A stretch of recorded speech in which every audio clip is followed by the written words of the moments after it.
成日都有粉絲問我咧，上新區到底有幾多個公園啊？其實我自己都唔係好講得清，因為有太多好似視頻裡面呢個公園咁樣啊，佢連一個正式嘅名都冇，但係佢個環境就真係好靚。Hello，大家好，而家係下晝嘅3點半鐘，我哋而家咧就喺呢個招商依雲水岸前面嘅長利花道園呢度嘅。我哋今日去睇嗰個公園咧，我哋就喺呢度出發啦。咁呢個長利花道園呢，我往期嘅視頻係有拍嘅。想睇下呢個長利花道園嘅朋友呢，就可以睇返我往期嘅作品㗎吓。咁 OK 啦，我哋而家上車，邊行邊傾啊。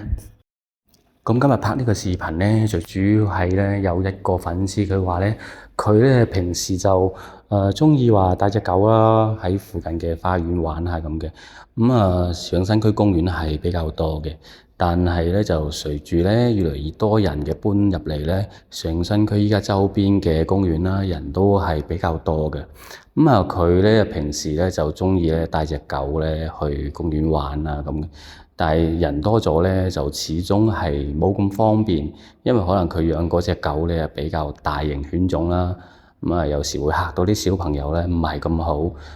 但係你話綁住佢吧，佢又好似唔係話咁鍾意咯。佢突然間問我，佢話：蔡生啊，有冇啲公園呢？離我比較近啲，然後冇咁多人㗎。佢話：我想話帶隻狗仔溜下，唔使話影響到人哋咁。佢呢個出發點係比較好嘅。咁正能量嘅要求呢，我幾時都係比較支持嘅。睇下我哋今日所拍嘅公園，佢鍾唔鍾意啊？咁樣呢，今日去呢個公園呢，我哋路上嘅路程呢係要8分鐘時間嘅。循例啦，喺呢個去嘅路上呢，我哋都係回答下近排啲粉絲問得比較多嘅問題啊。咁今日要講呢兩個問題呢，都係關於樓盤性嘅。唔鍾意聽樓盤信息嘅朋友呢，可以將進度條拉到後邊去直接睇公園㗎。首先講第一個問題啊，其實呢個問題都屬於係老生常談啦。好多粉絲都係問我呢，點解呢？你唔拍多啲樓盤啊？佢話你哋拍嘅環境呢，我好鍾意啊。可唔可以多啲介紹啲樓盤啊？但係我始終都係認為呢，你睇我嘅片呢，你鍾意呢個地方呢，我再去同你推介樓呢，會比較適合啲啦。畢竟我哋揀嘅係居住環境咯，其實屋每一間都差唔多㗎。第二個原因呢，就主要係上新區真係冇咁多樓畀我去拍，同埋最主要係呢，我哋試過好多次。拍完一間屋之後呢，其實當個客戶睇到呢條片嗰陣呢，嗰間屋啊賣咗啦。好多時候會變咗失信咗畀啲粉絲咯。其實大家就變咗溝通會冇咁好啦，因為第一印象啲粉絲又會認為我呃人。第三個原因呢，其實實際呢就係最真實嘅原因嚟嘅。因為呢，我哋做得呢行嘅話呢，其實同每一個發展商都係好熟悉嘅，彼此之間其實合作係好多。我每介紹一個樓盤嗰陣呢，其實優點我可以着重講，其實缺點呢，我唔可以好明白咁樣同你講得好清楚，因為第一個就係我以後除非我唔同佢合作，第二個就係我如果同發展商關係搞差咗呢，以後你要買嗰度個樓呢，我都好難幫你做到好多嘢。所以呢，想了解樓盤優缺點嘅粉絲朋友呢，最好就私下同我傾啦。我會詳細同你解釋清楚嘅，咁樣呢，就你好我好大家都好嘛，係嘛？好啦，咁我哋接住講今日嘅第二個問題啦。今日嘅第二個問題呢，就係關於肇慶新區華僑城別墅嘅。有兩個粉絲同我傾過呢，佢話之前睇我拍嘅華僑城別墅呢，好靚，其實佢哋意向都係比較大嘅。我當時拍嗰啲呢係200零萬嘅。有興趣嘅粉絲可以翻我之前嘅作品去睇嘅。佢哋嘅意思就係話呢，近排呢華僑城出咗好多100零萬嘅別墅喎，但係呢你又冇去拍喎。我哋想詳細了解下，都冇乜渠道。咁我哋簡單咁樣講講呢個問題啊。首先呢，現時華僑城賣緊100幾萬嘅別墅呢，佢同我之前拍嘅200幾萬嗰啲別墅呢，係唔同一期㗎。依家賣緊百幾萬嘅別墅咧，集中嘅產品喺華僑城嘅一期、二期，即係沿岸同埋湖岸啦。我哋之前拍嗰個產品咧，就係喺呢個西岸三期呢一度嘅。我點解唔去拍咧？首先咧，喺產品力上面去講咧，呢兩個價格嘅產品咧，佢係差好遠嘅。最主要總體咧，就體現喺呢個小區嘅環境啦，同埋呢個別墅嘅花園啦，同埋呢個別墅個地下室空間啦，佢係冇可比性嘅。喺我嘅認知裏面咧，我認為佢就真係值百幾萬咯。你唔好話佢平啲喎，但係我話你聽，你買得別墅唔好差過幾十萬，佢係真係差好遠。如果你有百幾萬嘅預算咧，其實我反而會推介你去買呢個華僑城嘅高層望湖單位啦。因為呢啲百幾萬嘅別墅咧，係滿足唔到你對別墅嘅要求嘅。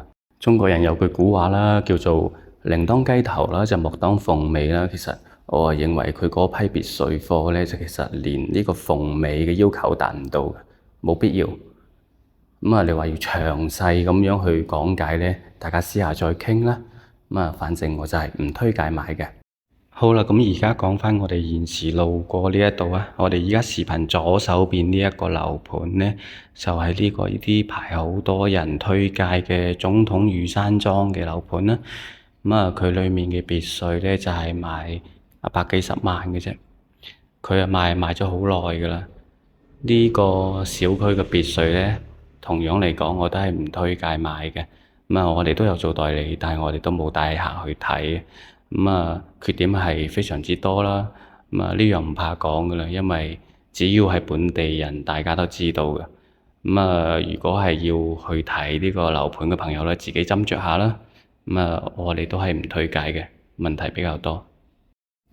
點解話咁多人推介咧？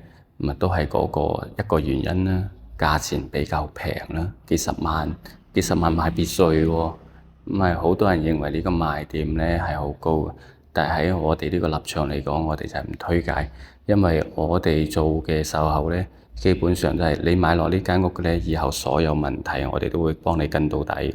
如果以後有一日你話嗌我幫你賣咗佢喎，嗰陣我就真係拗頭啦。我冇信心話你以後二手揾返我去賣嘅話咧，我會幫你賣出，真係冇信心。所以咧，你話要買呢度個別墅咧，唔好揾我睇。你話我叉雞都係咁話，以後賣嘅話，我係冇信心幫你賣得到。講返啦，我哋而家行緊呢條路咧就叫豐樂路。呢個區域咧就係肇慶新區嘅高端教育區啦。呢度主要咧都係學校為主嘅。再往前行咧，就有呢個醫科大學啦，同埋廣州應用學院啦，都比較大型嘅。有時間咧，我就拍畀大家睇下。好啦，講下咧，我哋就嚟到呢個公園呢度啦，就視頻右手邊啦。呢個公園咧嘅停車位咧就係比較充足嘅。揸車過嚟嘅朋友唔使擔心吓，呢度又冇人，車位又多。又冇人，等陣大家睇我拍嘅視頻就知道，因為知道呢個公園嘅人咧少之又少。鍾意安靜嘅朋友咧可以放心過嚟呢度做運動啦，冇人會打攪你。如果話要定位嘅朋友咧，呢樣我幫你唔到啊。呢個位置咧喺地圖上面咧冇一個專屬個名嘅，冇定位喺度嘅。大家跟住視頻揸車過嚟就 OK 噶啦。OK 啦，咁我哋而家停好車咧。我等陣咧就飛個航拍畀大家睇睇先，然後我哋再拍詳細裏面係點個樣嘅。喺放呢個視頻之前咧，我先同大家介紹下呢個地方係一個咩嘅地方嚟嘅先。咁樣咧，呢個公園咧，其實咧就係屬於呢個廣東萬里碧道嘅鼎湖區豐樂段啦。其實呢個豐樂段都係好長嘅。呢個公園只係呢一個段落嘅一個小部分，所以呢個公園咧就係連名都冇嘅。但係呢個萬里碧道工程咧，其實肇慶嘅朋友大家都知道啦，肇慶所有嘅區域都有呢一個工程嘅。好似廣寧啦、德慶啦，我哋平時去見到都係好靚好靚，但係每一個地方都佢冇一個專屬嘅公園名喺度嘅，只係本地嘅朋友仔啦就會比較熟悉啦。可能本地嘅朋友仔自己會同佢定一個名啦，但係喺地圖上面咧，你係好少揾到名嘅。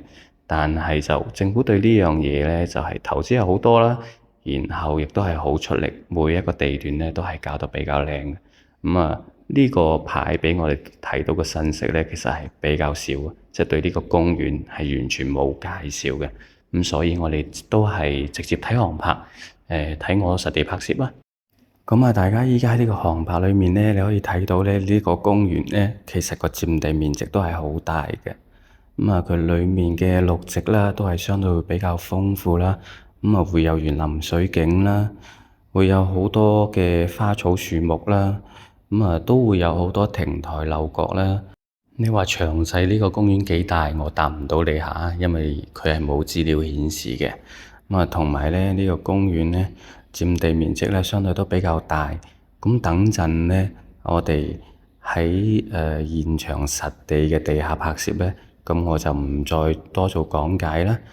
大家可以細細咁欣賞下呢個公園嘅每個角落，我盡量拍靚啲。大家可以睇睇到底適唔適合大家過嚟玩啊，或者休閒娛樂咁樣啦。好啦，接落嚟大家就跟住視頻音樂欣賞下呢個公園啦。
好啦，咁今期呢個視頻我哋就睇到呢度啦。